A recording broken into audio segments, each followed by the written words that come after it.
नमस्ते दोस्तों, आज के इस वीडियो में हम देखेंगे 30 और 31 दिसंबर से रिलेटेड जितने भी इंपॉर्टेंट करंट अफेयर्स बन सकते हैं। हिंदी और इंग्लिश दोनों ही लैंग्वेज में ये करंट अफेयर होंगे।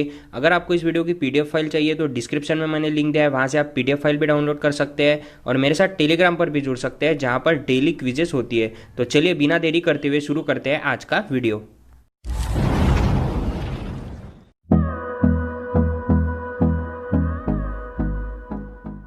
आज का वीडियो शुरू करने से पहले हम नजर डालेंगे जो 29 दिसंबर का होमवर्क का क्वेश्चन था वो क्या था। तो क्वेश्चन था good governance day is observe on, यानी कि सुशासन दिवस कब मनाया जाता है। तो इसके लिए जो ऑप्शन है वो है 18 दिसंबर, 23 दिसंबर, 16 दिसंबर और 25 दिसंबर। आप में से कई लोगों ने इसका जवाब सही दिया है। इसका जो सही जवाब है वो है 25 दिसंबर। अब यहाँ पर 25 दिसंबर की बात हुई है और सुशासन दिवस की बात हुई है, तो ये 25 दिसंबर को ही क्यों मनाया जाता है इसके बारे में आगे मैं आपको डिटेल में बताता हूँ। लेकिन यहाँ पर हमें क्या दिख रहा है, तो यहाँ पर हमें दिख रहा है 16 दिसंबर।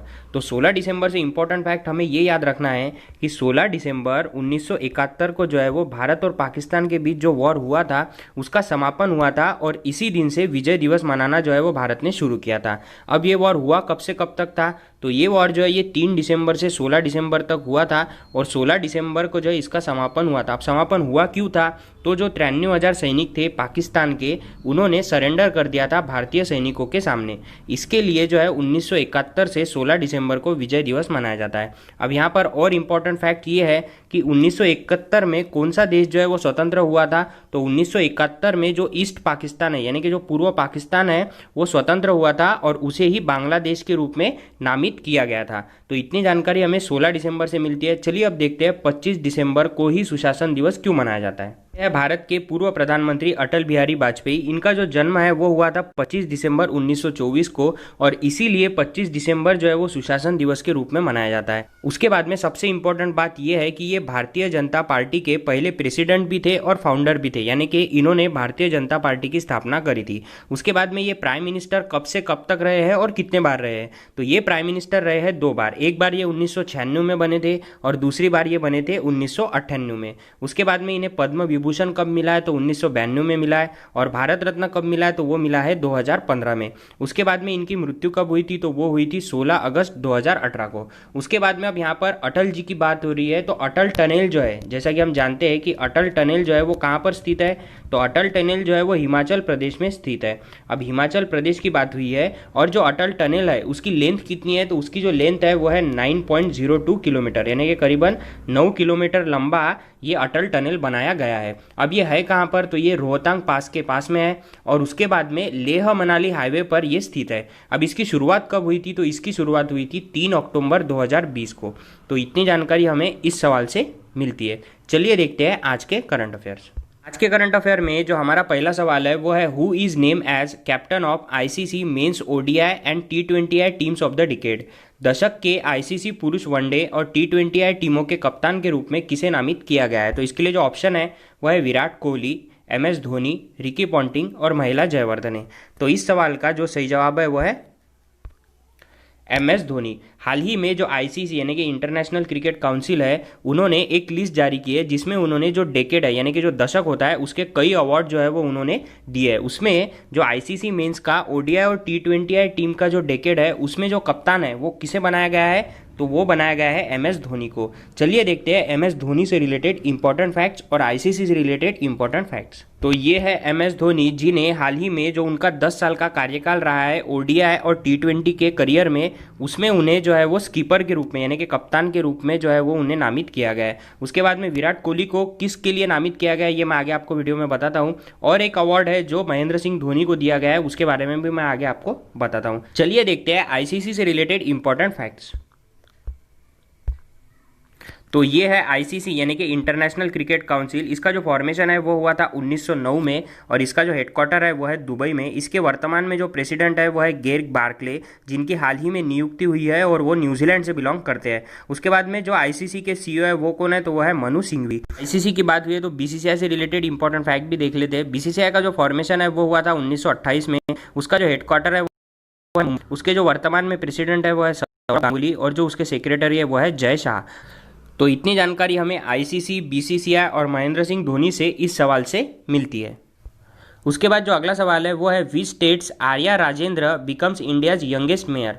किस राज्य की आर्य राजेंद्रन भारत की सबसे युवा मेयर बनी है? तो इसके लिए जो ऑप्शन है वो है केरल, पश्चिम बंगाल, हिमाचल प्रदेश और कर्नाटक। तो इस सवाल का जो सही जवाब है वो है केरल। अब यहाँ पर किसकी बात हुई है? तो यहाँ पर बात हुई है आर्य राजेंद्रन की। अब ये है कौन, तो इसके बारे में मैं आपको बताता हूँ, लेकिन यहाँ पर हमें क्या दिख रहा है? तो यहाँ पर हमें दिख रहा है पश्चिम बंगाल। तो पश्चिम बंगाल में हाल ही में इलेक्शन होने वाले हैं और वहाँ पर कई रैलियाँ भी चल रही है अलग अलग पार्टी की। तो पश्चिम बंगाल से रिलेटेड इंपॉर्टेंट फैक्ट भी पता होना जरूरी है। तो पश्चिम बंगाल के जो सीएम है वो कौन है? तो वो है ममता बनर्जी। और वहाँ के जो गवर्नर है वो कौन है? तो वो है जगदीप धनखड़। पर हिमाचल प्रदेश की बात हुई तो हिमाचल प्रदेश के जो सीएम है जयराम ठाकुर, उन्होंने हाल ही में अटल बिहारी वाजपेयी जी के जयंती के रूप में यानी कि 25 दिसंबर को जो है वो शिमला में 1.08 करोड़ की लागत से वो स्टैचू का अनावरण किया है, यानी कि उनकी प्रतिमा जो है वो वहां पर स्थापित करी जा रही है। कहां पर? शिमला में। उसके बाद में आप चलिए देखते हैं आर्य राजेंद्रन और केरल से रिलेटेड इंपॉर्टेंट फैक्ट्स है। आर्य राजेंद्रन जो कि एक महिला है और उनकी उम्र जो है वो करीबन 21 साल है। ये एक स्टूडेंट है जो कि किस क्षेत्र में पढ़ रही है? तो ये जो है वो बीएससी मैथ्स में पढ़ रही है। उसके बाद में ये सबसे यंगेस्ट मेयर बनी है। कहाँ से बनी है? तो ये बनी है तिरुवनंतपुरम। अब तिरुवनंतपुरम कहाँ आता है? तो ये आता है केरला में। तो ये पार्टी से बिलोंग करती है the communist party of India, Marxist यानी कि मार्क्सवादी। तो इतनी जानकारी हमें इस सवाल से मिलती है। वो है Harshvardhan launches India's first indigenous pneumonia vaccine Pneumosil, it is developed by. Harshvardhan ने भारत का पहला स्वदेशी निमोनिया टीका न्यूमोसिल का लॉन्च किया है। यह किसके द्वारा विकसित किया गया है? तो इसके लिए जो ऑप्शन है वो है serum institute, Bharat biotech, Pune biotech institute और हैदराबाद इंस्टीट्यूट। तो इस सवाल का जो सही जवाब है वो है सीरम इंस्टीट्यूट। अब सीरम इंस्टीट्यूट के बारे में मैं डिटेल में आगे आपको बताता हूँ, लेकिन यहाँ पर हमें क्या दिख रहा है? तो ये दिख रहा है हर्षवर्धन। तो ये कौन है? तो डॉक्टर हर्षवर्धन जो है वो भारत के हेल्थ मिनिस्टर है। उसके बाद में निमोनिया के लिए जो वैक्सीन है न्यूमोसिल वो किसने लॉन्च किए? तो सीरम इंस्टीट्यूट ने लॉन्च किए। तो चलिए देखते हैं सीरम इंस्टीट्यूट से रिलेटेड इंपॉर्टेंट फैक्ट्स। तो ये कौन है? तो ये है आधार पूनावाला जो कि चीफ एग्जीक्यूटिव यानी कि सीईओ है सीरम इंस्टीट्यूट के। सीरम इंस्टीट्यूट जो है वो एक ऐसा इंस्टीट्यूट है जो कि कोरोना वैक्सीन के लिए भी काफ़ी जोरों शोरों से काम कर रहा है। और उनकी जो वैक्सीन का नाम है वो क्या है? तो वो है कोविशील्ड वैक्सीन। इंस्टीट्यूट ने जो वर्ल्ड की स्वीडिश फार्मास्यूटिकल कंपनी है एस्ट्राजेनेका, उनके साथ में जो है वो कॉन्ट्रैक्ट भी किया है। कौन से चीज़ के लिए? तो कोविड-19 की वैक्सीन बनाने के लिए। उसके बाद में अब यहाँ पर आधार पूनावाला जी की बात हुई है तो ये जो है ये the Straits Times Asians of the year for 2020 में इनका एक नाम है जो शामिल किया गया है टॉप 6 लोगों में। तो इतनी जानकारी हमें इस सवाल से मिलती है। उसके बाद जो अगला सवाल है वो है Anshu Malik wins silver at individual wrestling world cup held in. Anshu Malik ने व्यक्तिगत कुश्ती कप में रजत पदक जीता है। यह कहाँ पर आयोजित हुआ था? यानी कि ये जो इंडिविजुअल रेसलिंग वर्ल्ड कप है ये कहाँ पर आयोजित हुआ था, ये क्वेश्चन है। तो इसके लिए जो ऑप्शन है वो है फ्रांस, सर्बिया, स्विट्जरलैंड और नॉर्वे। तो इस सवाल का जो सही जवाब है वो है सर्बिया। अब यहाँ पर कहीं ना कहीं सर्बिया की बात हुई है तो सर्बिया की जो कैपिटल है वो क्या है? तो वो है बेलग्रेड। उसके बाद में कहीं ना कहीं अंशु मलिक की बात हुई है। तो चलिए देखते हैं अंशु मलिक कौन है। तो ये है अंशु मलिक जो कि भारत की रेसलर है और यंगेस्ट रेसलर है जिन्होंने इस खिताब को जीता है। उसके बाद में अगर आप बात करें इनकी उम्र की तो इनकी उम्र है 19 साल और ये कौन से कैटेगरी में खेलती है? तो ये खेलती है 57 kg के कैटेगरी में। जो अगला सवाल है वो है PM Modi flag of India's first driverless train of which metro. PM Modi ने भारत की पहली ड्राइवरलेस ट्रेन को हरी झंडी दिखाई है, यह किस मेट्रो को दिखाई गई है?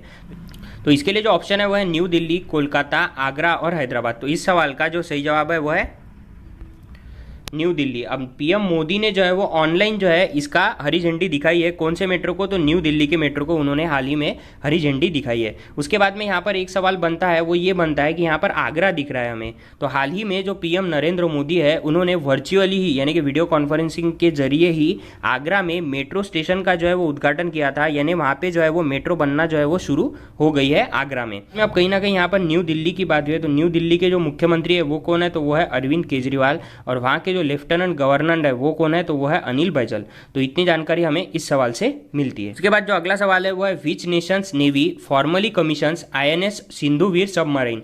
किस राष्ट्र की नौसेना ने औपचारिक रूप से आईएनएस सिंधुवीर पनडुब्बी का कमीशन दिया है? तो इसके लिए जो ऑप्शन है वो है म्यांमार, सर्बिया, स्विट्जरलैंड और नॉर्वे। तो इस सवाल का जो सही जवाब है वो है म्यांमार। उसके बाद में अब यहाँ पर म्यांमार की बात हुई है तो म्यांमार की जो कैपिटल है वो क्या है? तो वो है नेपिटाऊ। वहाँ की जो करेंसी है वो क्या है, क्यात, और वहाँ के जो प्रेसिडेंट है वो कौन है, तो वो है विन मिंट। उसके बाद में अब यहाँ पर कहीं ना कहीं नौसेना की बात हुई है। तो नौसेना दिवस कब मनाया जाता है, तो वो मनाया जाता है 4 दिसंबर को। और इसकी स्थापना कब हुई थी नौसेना की, तो वो हुई थी 26 जनवरी 1950 को। उसके बाद में एक सवाल यहाँ पर यह भी बनता है कि नौसेना की बात हुई है तो भारत के नौसेना प्रमुख कौन है, तो वो है करमवीर सिंह। कौन से क्रमांक के है, तो वो है 24वें क्रमांक के। तो इतनी जानकारी हमें इस सवाल से मिलती है। चलिए देखते हैं अगला सवाल। उसके बाद में जो अगला सवाल है वो है the Indian navy with which navy undertook the naval passage exercise PASSEX in the South China Sea. भारतीय नौसेना ने किस नौसेना के साथ दक्षिण चीन सागर में नौसेना अभ्यास पैसेक्स किया है। तो इसके लिए जो ऑप्शन है वो है म्यांमार, वियतनाम, स्विट्जरलैंड और नॉर्वे। तो इस सवाल का जो सही जवाब है वो है वियतनाम। अब यहाँ पर कहीं ना कहीं वियतनाम की बात हुई है, तो चलिए देखते हैं वियतनाम से रिलेटेड और पैसेक्स से रिलेटेड इंपॉर्टेंट फैक्ट्स। तो ये है पैसेक्स एक्सरसाइज जो कि भारत और वियतनाम के नौसेना अभ्यास के बीच में करी गई है। उसके बाद में अब यहाँ पर वियतनाम की बात हुई है तो वहाँ के जो प्राइम मिनिस्टर है वो कौन है, तो वो है नाइजेन युन फ्यूक। उसके बाद में वहाँ की जो कैपिटल है वो है हनोई, वहाँ की जो करेंसी है वो है वियतनामीज डोंग। तो इतनी जानकारी हमें वियतनाम से इस सवाल से मिलती है। चलिए देखते हैं अगला सवाल। तो जो अगला सवाल है वो है veteran dance historian Sunil Kothari passes away, he got Padma Shri in. वयोवृद्ध नृत्य इतिहासकार सुनील कोठारी का निधन हुआ है, उन्हें पद्मश्री कब मिला था। तो इसके लिए जो ऑप्शन है वो है 2001, 2011, 2007 और 2015। तो इस सवाल का जो सही जवाब है वो है 2001। अब यहाँ पर किसकी बात हुई है, तो यहाँ पर बात हुई है सुनील कोठारी जी की। तो ये कौन थे, तो ये डांस फॉर्म्स जो होते हैं यानी कि जो नृत्य कला होती है उसके ये काफ़ी जाने माने जो है वो राइटर थे। इन्होंने करीबन 20 बुक्स को जो है वो ऑथर किया है। उसके बाद में अब यहाँ पर हमें 2015 भी दिख रहा है। तो 2015 में अटल बिहारी वाजपेयी जो है उन्हें क्या मिला था, तो उन्हें मिला था पद्म भूषण। तो इतनी जानकारी हमें इस सवाल से मिलती है। उसके बाद जो अगला सवाल है वो है who one the ICC spirit of cricket award for the decade. ICC spirit of cricket award of the decade से किसने जीता है। तो इसके लिए जो ऑप्शन है वो है Virat Kohli, MS Dhoni, Ricky Ponting और महिला जयवर्धने। तो इस सवाल का जो सही जवाब है वो है महेंद्र सिंह धोनी। जैसा कि मैंने आपको वीडियो में स्टार्टिंग में बताया था कि महेंद्र सिंह धोनी जो है उन्हें 3 अवार्ड दिए गए हैं।